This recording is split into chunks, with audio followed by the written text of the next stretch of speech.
I was a television presenter with the BBC. There was a vibrational, energetic change coming, which was going to have two main effects. She says, I'm being told to tell you, you're going to go out on a world stage and reveal great secrets. Very strange things started to happen to me. Paranormal things. If you say what you know to be right, you go beyond this here, you're going to get banned by YouTube. You're going to get banned by Facebook.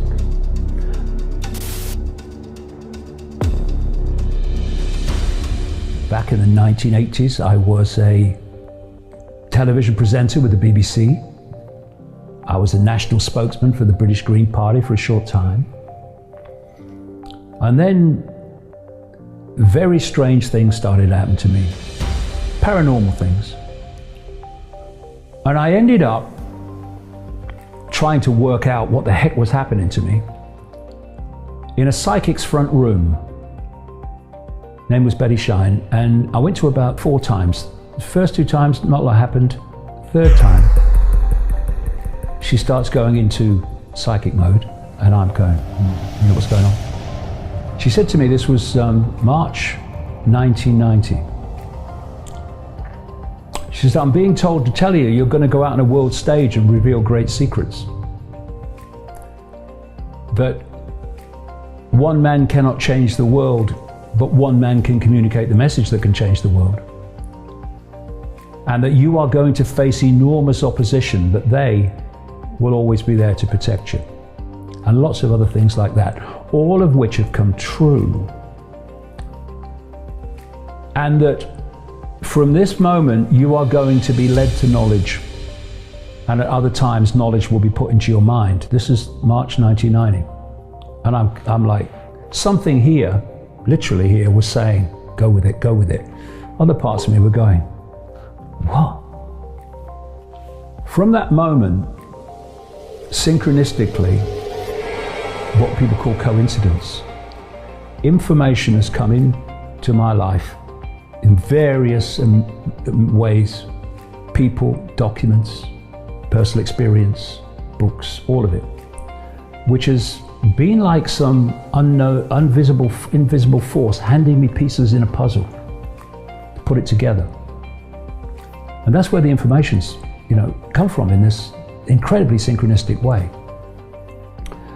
And what I was told at that time was that a transformation of human consciousness was coming. And I called, the first book I wrote on this, I called Truth Vibrations, because what I was told was that there was a vibrational, energetic change coming, which was going to have two main effects. One, it was going to wake people up from their coma that they'd been put in, an induced coma. The most awake would be affected first, but eventually people then solid gold in coma were going to start to awaken, and they were going to start to see that the world, reality, who they were, is not who they thought it was. The other thing I was told would happen as a result of this truth vibration change, and this is why I called it Truth Vibrations, was that all that had been hidden from us was going to come to the surface where we could see it. And when I think back to the world of March 1990, there was absolutely no evidence that anyone was awakening to anything, and certainly not that all that had been hidden from us was coming to the surface. And now we look now. And I've watched over this 30 years, particularly over the last 10, even more over the last 5, more over the last 2, more and more people just looking with new eyes at the world, re-evaluating the world, asking questions they wouldn't have asked before. And what's happening in people, those people, is that their consciousness is shifting. It's starting to expand. And as it expands, it moves beyond the 5-sense prison. And it starts to access consciousness awareness outside of this reality. And that can start to trigger intuitive knowing, a feeling that actually something's not right, or a feeling that what we're being told is not how it is. And people start to question. And when you question this system that we live in, it's found wanting immediately. It's the fact that people don't question it. It's its only way of survival. And I'm seeing this in more and more people. They are expanding their awareness and they're starting to see with new eyes. And the key is opening this, because this is our connection to that expanded state of consciousness.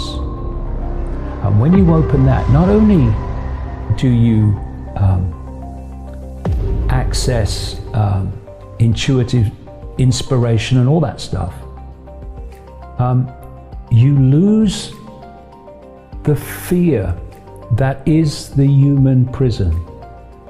Because love does not fear. Love is the absence of fear, as evil is the absence of love. And so this gives you an extraordinary freedom where you just do what you know to be right, and you just say what you know to be right.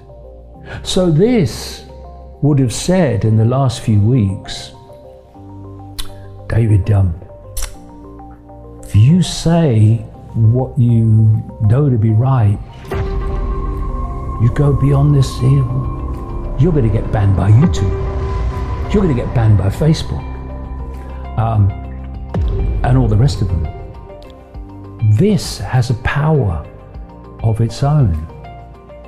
And banned by Facebook, banned by YouTube, flies off an elephant's back to this. Because this is what's going to change the world. Because this, closing it, is what's got us into this mess. Because once you close that, and fear will close it, your perceptual point of observation goes here immediately, or here, emotion. And you become imprisoned in the bubble of the five senses. When you open that, everything changes.